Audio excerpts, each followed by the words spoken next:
I punched him once, and he hit his head flat on the ground, face first, and I thought I killed him.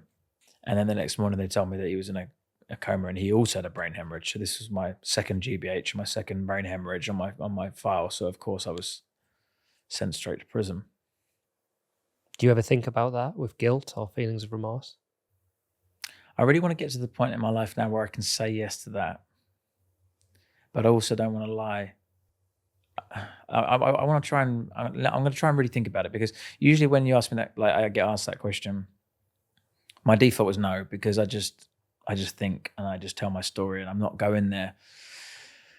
But I've done a lot of work on myself in Bali recently, and I'm really trying to. So I'm going to really see if I can get there.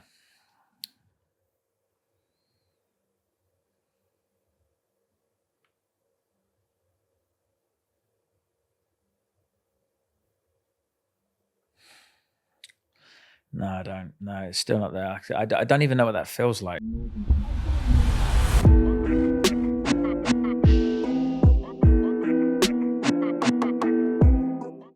I really don't feel any emotion at all. I don't feel any happiness or joy or fulfillment. The only things I really get are stimulation, more sensation based stimulatory things that give you adrenaline. So that's why I used to use drugs, because it makes you, you feel something. So I used to like to have lots of sex when I was younger, because, well, I still do, but at the time, because, you can feel that. That's why I like to work and become successful, because I can feel the level of power and stimulation, and my mind is being, stimulated. So those are the things that I can feel, and I can associate certain emotions to more brain levels of understanding. So, for example, for me, love doesn't feel like love. I don't have this warm, fuzzy connection that people explain, and I have an understanding of being significant to somebody, and they have to show me that. I can't feel it. So yeah, on a day to day, I feel near enough nothing. I'm almost flat most of the time, which is why I have to ensure that I'm doing a lot with my life to make it, feel significant enough. Otherwise, I would probably slip into feeling probably even, I don't know. I don't even get depression or sadness either. Really, it's just a flatness, which can be quite uncomfortable, because I want to feel, I want to love, I want to be loved. Like, I've craved that my whole life, and I've kind of battled whether or not I'm able to feel and receive and give. I'd love to be able to experience a full range of emotion. I'm even happy to experience the pain and the darkness, the fear, although I don't like a lot of those, because I see them as huge restraints that have been massively beneficial for me to not have, because the huge advantage of this emotional shutdown is I don't really fear. I don't worry about risks. I don't really care about other people's opinions. I don't have any self-doubt or lack of confidence, or these emotional burdens that paralyze people from doing the things they want to do. They're not completely gone. They're not zero. If there's a flicker, there's an almost like there must be something there. I know I love that person. I just can't feel it. Or if something severe happens, like it sounds quite morbid, but if there's a death or something, I'd feel that. So I know that I've had feelings, and they're there. Day to day, they're not. I don't get influenced by other people's. It's very shallow. I would say it depends on sort of where I'm at in life, but it could be about 5% of what I think a normal person's is.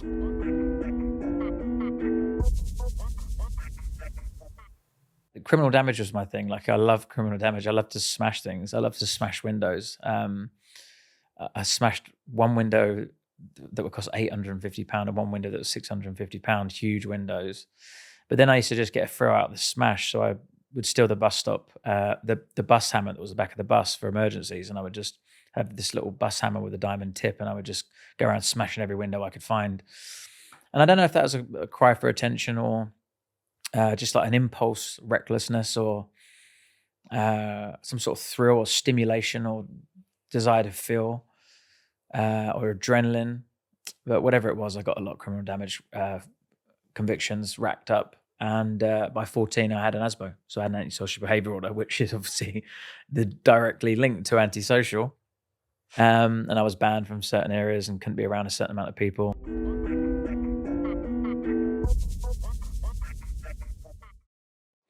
They kind of given up at me at this point. They decided to ring fence me from the family because I was getting my brother into trouble. At the time, he was quite similar because I think he kind of looked up to me because he's 5 years younger. So he looked up to me as his cool older brother, I should imagine, at the time. And I was getting into trouble because I started selling drugs, and then I started getting him selling drugs with me, for me. And then I think that my drug deterioration became less of a cool older brother and more of a druggy older brother. And I think he kind of rightly took a different path, and he is very different to me. So he's definitely not like me. He's like the opposite of me, actually. They literally wrote me a letter and they said, you're affecting the family, and you're also affecting our marriage and your brother. So you're now cut off from the family, and you're not going to have dinner anymore. And you just come up and go to your room, and then that's it now.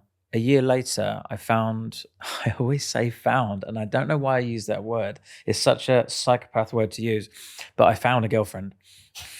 Just found this girlfriend. Now, I met a girlfriend, and she was like my first love. And it kind of confirmed maybe I'm not this bad and unlovable kid, because this is kind of the beliefs that I had. I was bad and unlovable. Why didn't my dad love me? If he didn't love me, then maybe no one does. Also, I couldn't feel that love. Maybe it was being given to me by my mum, but I just didn't feel it. So to me, I just wasn't being loved. I didn't understand maybe that I couldn't receive it at that point. And then I found, I got this girlfriend. No, it's not the right word. I met a lovely woman who ended up being my girlfriend. And we was in a relationship for a year, and I ended up spending quite a lot of time around her family's house. And they actually were a family unit where they'd sit down in front of the television, and they would laugh and joke and banter with each other, and they cooked me dinner, and they had a big family. They had like 3 sisters and a brother, and I just thought, wow, this is what a family's like. And I started to think, maybe I am not bad and unlovable, and it really did fill that void that I'd been looking to fill that my whole life. I felt loved almost. No, that's actually not almost. I think I would say I felt loved at that point. And then my alcohol addiction was getting worse at this point, though. So I was taking a bit of weed and drinking a bit before that. But my mum and dad my dad was an alcoholic. My mum drank a lot, probably alcoholic at times. But my dad was the main alcoholic. But alcohol was just very frequent in my family. So I drank from quite a young age, from like 16. But at 17, I was starting to get drunk and drinking like whiskey.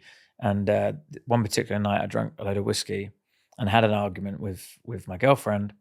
And she very, very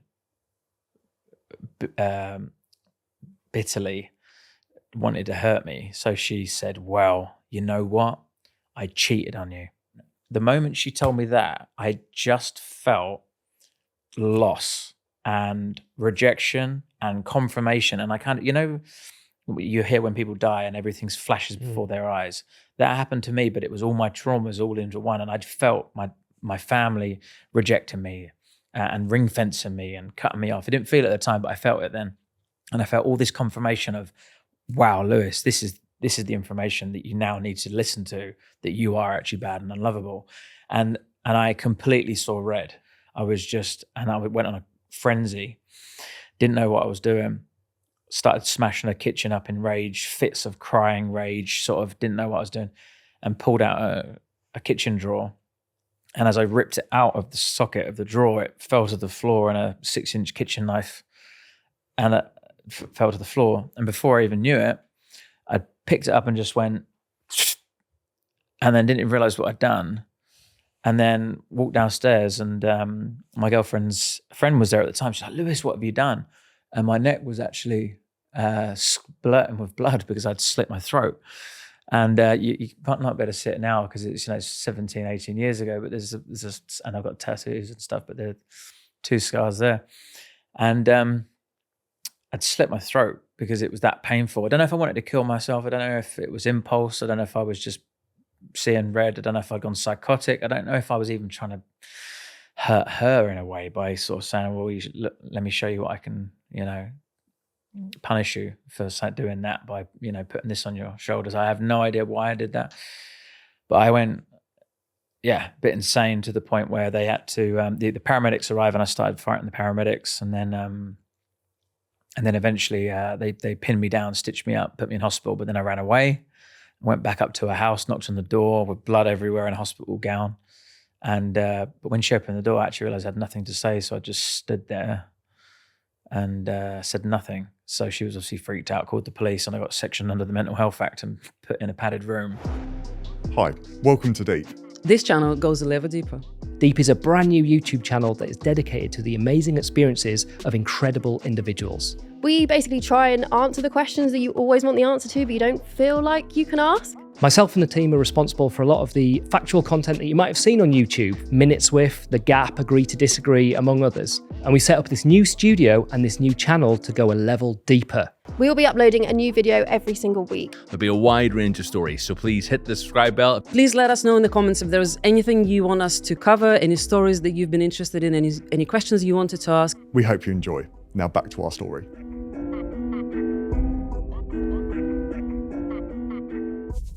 I put myself in situations where I would get hurt, especially later on in life. Like if I tell you the stories, you wouldn't even believe them. Like what I used to do is I used to get myself in situations where I would just get jumped and I used to actually not fight back. I'm not sure if I was scared or just unfamiliar or was in that freeze moment, because when my dad hit me, I would freeze. When I was being sexually abused, I froze. So up until literally 17 years old, I actually used to get jumped like quite regularly. And they used to just get me on the floor and start kicking me. And I used to just wait till they finish and then just get back up and laugh it off. And I didn't care at all. And I don't know if I wouldn't say I enjoyed it, but no, I probably did a little bit. There's a part of me that did. I don't know why. And it was kind of because I didn't have that bravado, I wasn't I was tiny, I was skinny. I was tall, but I was skinny. So I wasn't like the big hard man. So instead, I was just the crazy one that could take it and didn't care. And that was kind of my niche almost, as it were. But around this time of kind of self-destruct with the girlfriend, and it's a bit of a mix mash, but I got involved with more alcohol and cocaine and stuff like that. And I went to a young offenders institution for stealing a van. And over the next few years, my life went crazy. But there was this one time where I was in a nightclub, and I remember this guy that had jumped me not so long before with a group of his friends. And it was kind of like where I picked the knife up and slit my throat, where I just saw him and I just saw him, looked at him square in the eyes, and my fist just came up and just punched him in the face. And I promise you now, I had absolutely no intention of doing it whatsoever. It just involuntarily happened from somewhere. So something in my subconscious told me to punch, didn't even tell me, just punched this guy in the face. And it was the first punch I'd thrown. And then we got into a fight and I won the fight. And then, well, I didn't exactly win, but like I didn't get beaten up for once. Just I came out on top. And then bouncers kicked me out and I just felt like the most powerful man in the world. I felt great. And I was just like, this is it. I wanted to get this significance from my dad, from the girlfriend, from acting, all these things that didn't work, but I like this is good. And I got addicted to violence, and I just started fighting aggressively and frequently and looking for it, to the point where I was fighting almost more than once in a night sometimes. Like I'd get kicked out of a nightclub, I'd have my shirt ripped off, and then I didn't do this a lot of times, but there would be times sometimes where I would literally pay homeless people for their t-shirt so that I could put it back on, go to the back of the queue and get back in and then jump back into the fight again. Or I'd jump over the barbed wire and come out with like scratches all down my, just anything to get back involved with it, because I was just addicted and obsessed with it. It wasn't like, oh, I've had a fight now, well, I need to go home. It was just like, give me more. And yeah, obviously that racked up a lot of charges. I mean, ended up having a very chaotic life for a few years of drink, drugs, violence, with some very serious offences, GBHs, ABHs, affray. From going from a little teenager who didn't fight back to going to someone that would stamp on people's heads and, put them in comas. There is no reason why that wouldn't have progressed into murder. I don't think I would ever be a serial killer. I never got a thrill or a thought how amazing would it be to kill somebody, but it happening in a scenario, it's quite possible, really.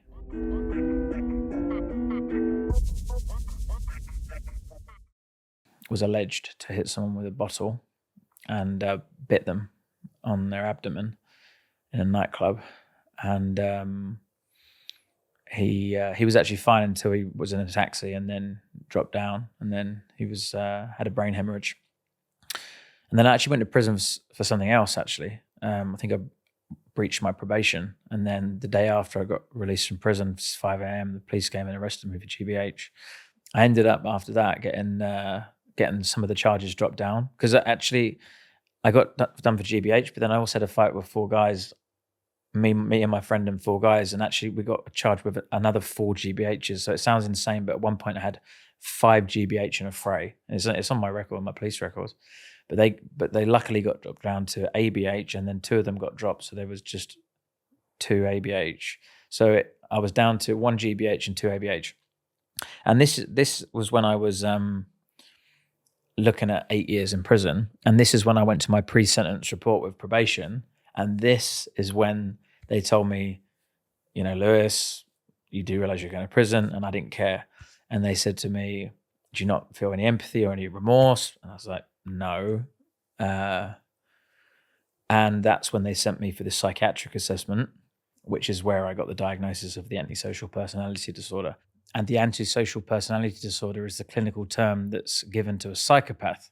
But somehow, and I always just think it's very unfair, but just saying it how it is, I think it's because I used to always slick my hair to one side and put on a suit when I used to go to court and speak well. And I got away with a 2-year suspended sentence and a £3,200 fine and 6 months tag, and I couldn't be drunk at a public place for 18 months and probation. And it was like, and 250 hours community service. It was like the largest community order I could have got, but I didn't actually go to prison for that. But then I ended up doing it again and did go to prison. So I was actually only 3 times that I went to prison. Yeah, so the first one was for the van, and the second one was for breaching my probation. And the third one was when I was in a taxi queue, and I jumped at the front of a taxi queue. I don't know if I did it on purpose because I was arrogant and thought I could, or if I was so drunk that I didn't realize. And a guy started shouting and screaming in my face.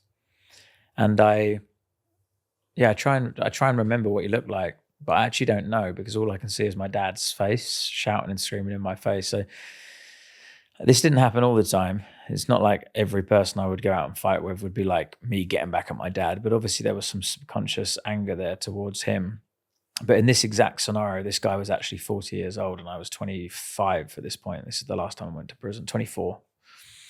So he was actually like significantly older than me, felt significantly older to me at the time. He just really triggered me, reminded me of my dad. And I punched him once, and he hit his head flat on the ground, face first. And I thought I killed him, because he just didn't move. His face was just planted in the ground. And the thud that I heard from the concrete, everyone turned around from the train station and just looked. And I looked up to the corner and saw the security camera and just thought, oh, okay, I'm going to jail. So I put my coat over his head thinking he was dead, put my hands up and thought, this is going to be my best chances of getting a lighter sentence, and waited for the police to arrive. And then they put me in the back of the taxi, and they didn't taxi.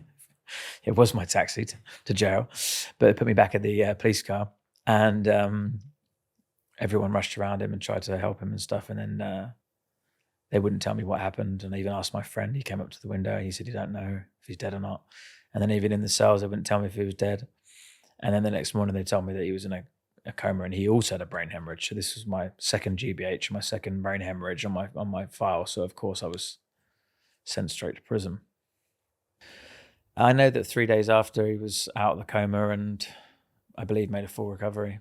I've tried to reach out through probation, restorative justice and things like that.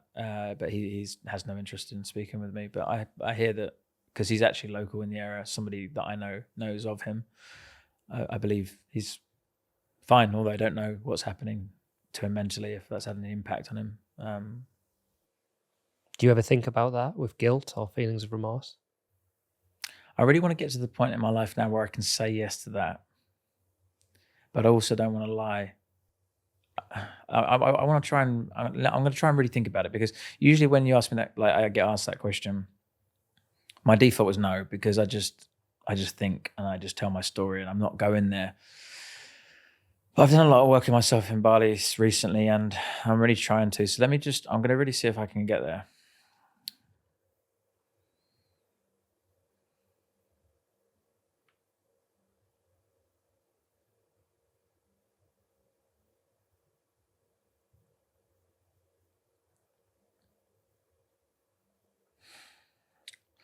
No, I don't. No, it's still not there. I don't even know what that feels like. That's the thing. I don't know how to even get there. Even to try and summons it up, even to try and aggravate it a bit, to try and make it feel. I regret logically the impact that's had on him, and I know that that's not fair. And I feel sorry would obviously not make sense. I think sorry for him. Like I wish that had never happened to him, because nobody deserves that. But just having a feeling of whatever remorse feels like, I just don't have it.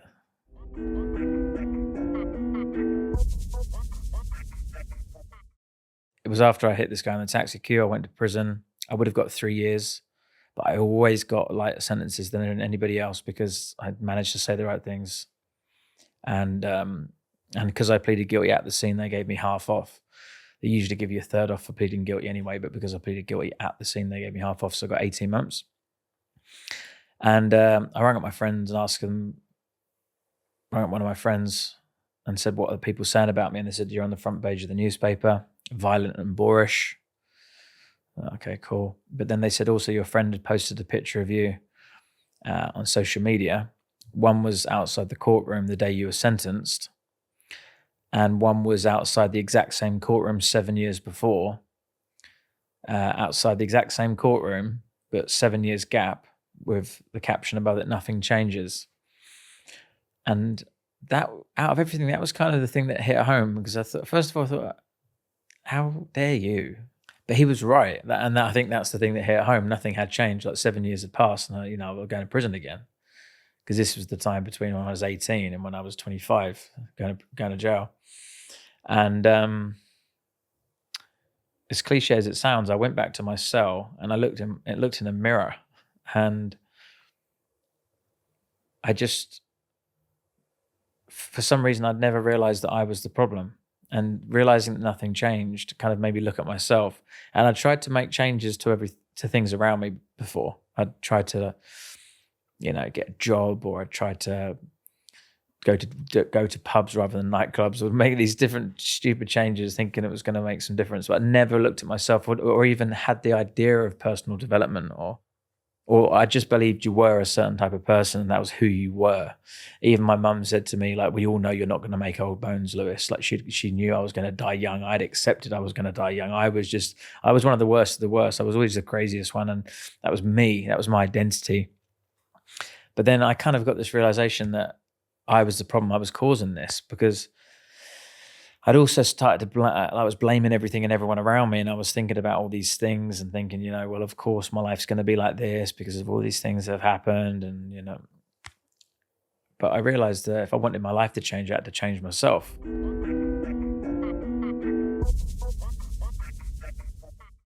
So I got a place at this 6-month rehab. They picked me up from prison gates, took me to the rehab, and the rehab was intense. It was 24-hour therapy, just breaking you down and rebuilding you, getting you to look at all the reasons why you needed to drink and take drugs. It wasn't just a case of abstinence. It was a case of becoming a person that is complete within themselves and doesn't need to use external substances to fix an internal problem.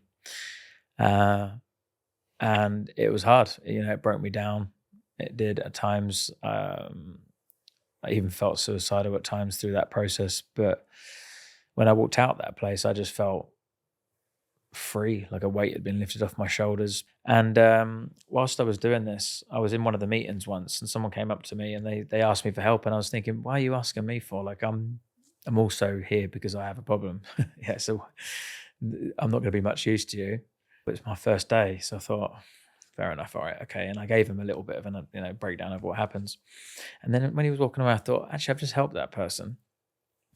And it made me realize that you don't necessarily need to be too many steps in front of somebody in order to help them.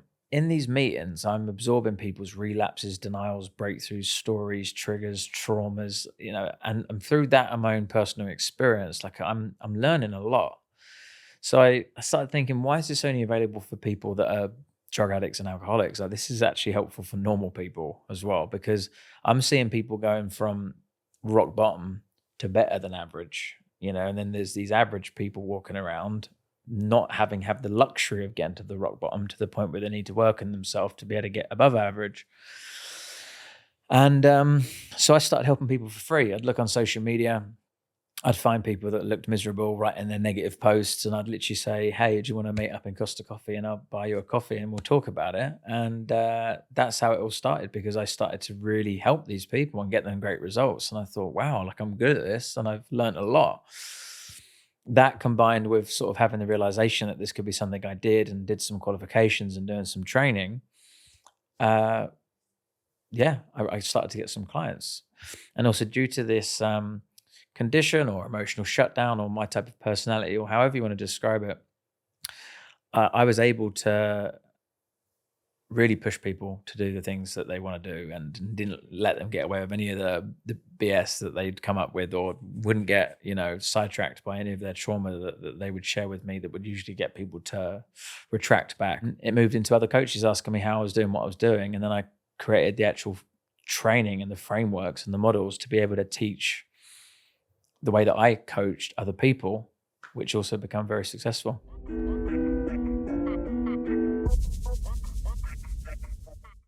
I battled my whole life with asking myself the question, do I have this disorder, and do I learn to live with this and just accept what I've got? Sometimes with my scenario, I get conflicted. I think I'm just not like normal people. I just really don't think I am. And it doesn't feel like it's in there. But then other times I'll get a little flicker, or people will just tell me, like, no, Lewis, like, I can really feel energy from you. And I feel like you're this really loving person. And then I think, yeah, you're right. And then I'll try and do the work on it. But it's just it's either so deep that it's just like, I don't know how to open it. If I keep on holding on to the label of I'm a psychopath, I cannot feel, then I won't, It's like before, if I was holding on to the label of I'm bad, I cannot change, then I never will. And I never did. But the moment I was like, actually, I accept responsibility for this and I can change, I did. My prayers are leaning towards having somebody with a full range of emotion, even the negative ones, although ideally not the fear and self-doubt and all the crippling anxiety and all the stuff that comes with it. But if I have to take that, I'll take it.